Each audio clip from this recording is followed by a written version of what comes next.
Bueno, lamentablemente para Boca no pudo concretarse ese sueño. Ese sueño no se logró.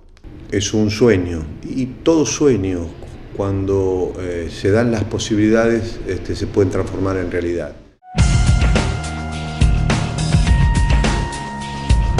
Ciudad Deportiva de Boca no fue una estafa, porque se vendieron bonos, se vendieron rifas, se vendieron títulos patrimoniales y la Ciudad Deportiva de Boca se hizo. La Ciudad Deportiva de Boca Juniors fue una magistral idea que tuvo en su momento uno de los grandes presidentes que tuvo Boca Juniors, que se llamó Alberto J. Armando. Solo se había podido construir la parte social. Se armó un restaurante, un anfiteatro, un autocine, un mini parque de diversiones que tenía la alfombra mágica, se armaron canchas de tenis, canchas de básquet, una pista de patinaje. Después no se sostuvo en el tiempo por mala administración del club y se terminó destruyendo toda esa ciudad deportiva y después regalando los terrenos como estaban.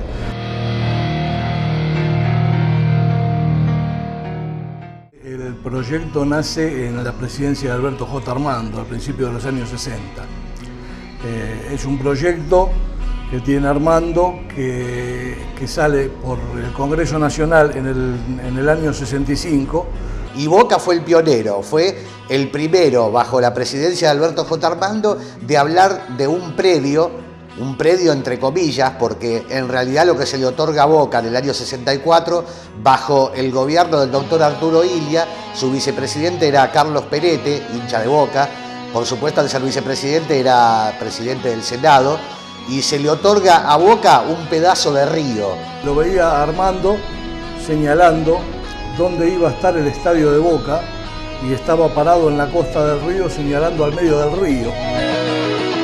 Resulta que con el tiempo y la tosudez y la perseverancia de Armando se llegó a rellenar estas 40 hectáreas, que se armaron 7 islas que ocuparon esas 40 hectáreas de tierra, entregadas por el Congreso Nacional, mediante ley del Congreso Nacional, para que Boca hiciera allí su estadio y debía hacer también una serie de obras que eran para la comunidad.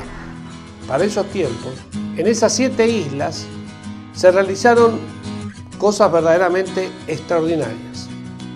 No se podían rellenar los canales entre las islas, estaba puesto, digamos, en el contrato que se hacía con Boca. Y bueno, Boca empezó la obra de a poquito se iba completando. Todo lo que era predios deportivos, canchas, piletas de natación.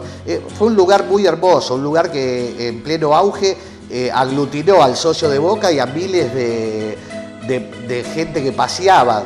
Yo iba a la Ciudad Deportiva, inclusive los fines de semana, como paseo, era algo que por aquella época los socios de Boca hacíamos.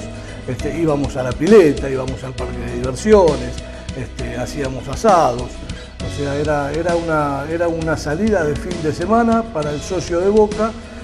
Destaquemos de alguna manera la figura de Armando. Yo recuerdo que siendo muy chico fui a la Ciudad Deportiva, porque la Ciudad Deportiva era una salida familiar de los domingos.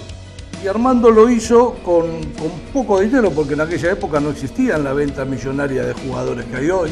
Infinidad de gente que compró los bonos. Con bonos y rifas, que el propio Armando los días de partido salía a vender a las tribunas como forma de fortalecer el proyecto y que los socios se comprometieran. Con el tiempo, al año o 2 años de empezar su construcción, Alberto J. Armando empezó a hablar de la construcción del gran estadio.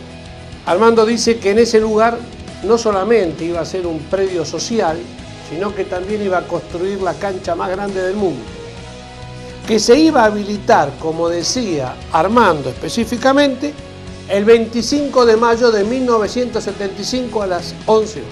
En los primeros reportajes que se le hicieron cuando se inició la Ciudad Deportiva, usted dio una fecha que ya ha sido superada, creemos, para inaugurar el estadio de Boca Juniors. ¿Por qué esta demora? Mi querido Maidana, creo de que usted está equivocado. En ningún momento Boca Juniors anunció el estadio con fecha anterior a esta. Boca recién dio la fecha en los últimos tiempos, creo que el 4 de noviembre, y se habló de 1975. Ese sueño no se logró.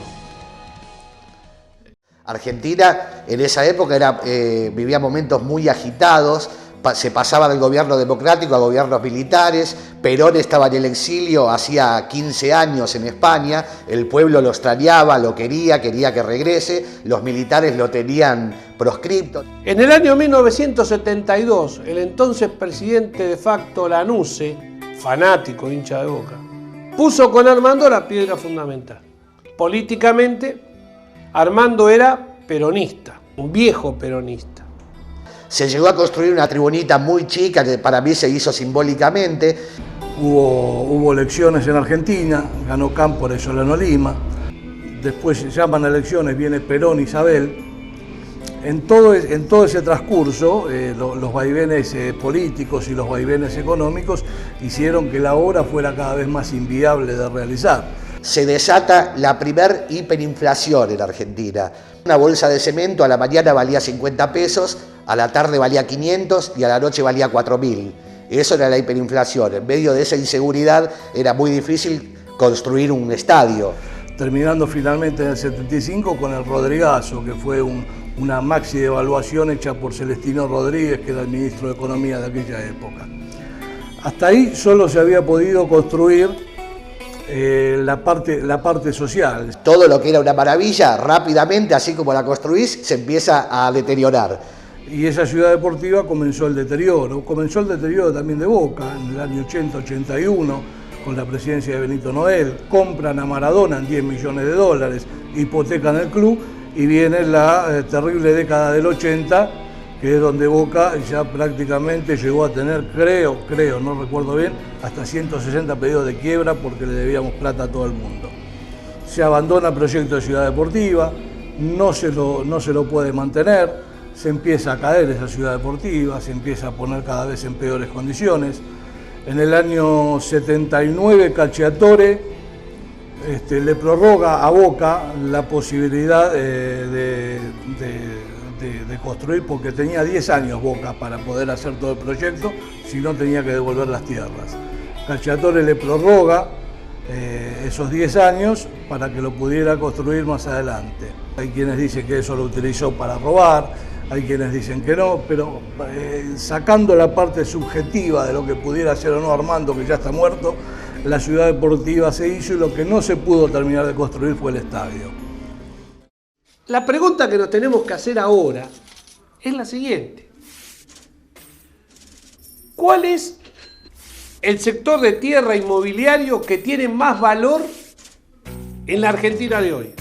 Toda una infraestructura que se hizo en la zona en cuanto a calles, todo el trabajo que se hizo en la zona, y después, posteriormente, fue creciendo vertiginosamente con edificios de vivienda, de oficinas, que le dio un cambio a la zona fundamental. Esa zona no existía.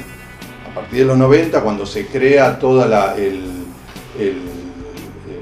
Puerto Madero como sociedad, es donde empieza a crecer la zona. Y todos los terrenos aledaños tomaron otro valor inmobiliario por influencia de Puerto Madero.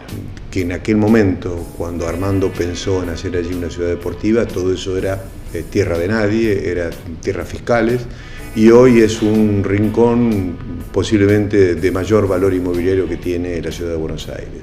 Qué acertado estaba don Alberto J. Armando, que decía que la ciudad de Buenos Aires iba a mirar el río. Hoy Buenos Aires mira el río y el metro cuadrado más caro de la República Argentina es donde tenemos nuestra actual ciudad deportiva, que creo que hay que hacer un acto reivindicatorio y eso debiera volver a Boca Juniors. Durante el gobierno de Menem, el Congreso Nacional le otorga a Boca los títulos de propiedad y le da la posibilidad de que Boca pueda vender la propiedad. Hasta que el gobierno de Heller y Alegre logra venderlo y con ese dinero se construye todo lo de Casa Amarilla. Boca tenía el compromiso con la municipalidad que si no construía el estadio y todas las instalaciones tenía que devolverlo. Durante la presidencia de Alegre y Heller, Boca le termina vendiendo esos terrenos que ya estaban abandonados, todo eso que se había construido ya había sido depredado, estaba oxidado, ya era irremontable esa situación. Alegre y Heller le venden a una empresa que creo que se llamaba Santa María del Plata, algo así, le venden esos terrenos. para poder solucionar los problemas que Boca tenía desde el punto de vista económico financiero, se tuvieron que desprender de esas tierras. Esas tierras están ahora en manos del privado, que ha intentado de reformular lo que fue un espacio de recreación y para hacer allí un emprendimiento inmobiliario. Yo creo que eso debe ser usado para espacios verdes como nació como una ciudad deportiva, no por un complejo habitacional. Alguna vez pasé y me llena de tristeza verla abandonada. Realmente yo creía mucho, la quería mucho, la quiero todavía mucho. Esto fue construido por un gran presidente y por toda la gente que lo acompañó.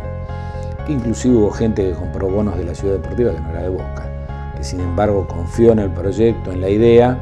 Yo creo que los recursos que tiene hoy Boca son infinitamente mayores que los recursos que tenía Armando hace 50 años atrás, en el año 65. Sin lugar a dudas que acá lo que está en juego no es un tema económico, acá lo que hay en juego es un modelo de club. Desde aquella venta del club, Boca no volvió a comprar un solo metro cuadrado de terreno nunca más en su vida. Gelicia hablaba de hacer una ciudad deportiva en Ezeiza. Bueno, ganó la elección y decime dónde está la ciudad deportiva. Boca hoy está en otra etapa, está llevando adelante un emprendimiento en la zona de Ezeiza, cerca donde tiene la Asociación del Fútbol Argentino su predio. Boca está allí haciendo su centro de alto rendimiento para que el equipo profesional y los juveniles puedan hacer su práctica. Lo que no se hizo no está hecho, pero sí hay que recuperar ese bien para la comunidad. No me cabe duda de eso. Aquello que fue una gran idea y un sueño de tener una ciudad deportiva, pero lamentablemente hoy creo que está muy lejos de nuestras manos.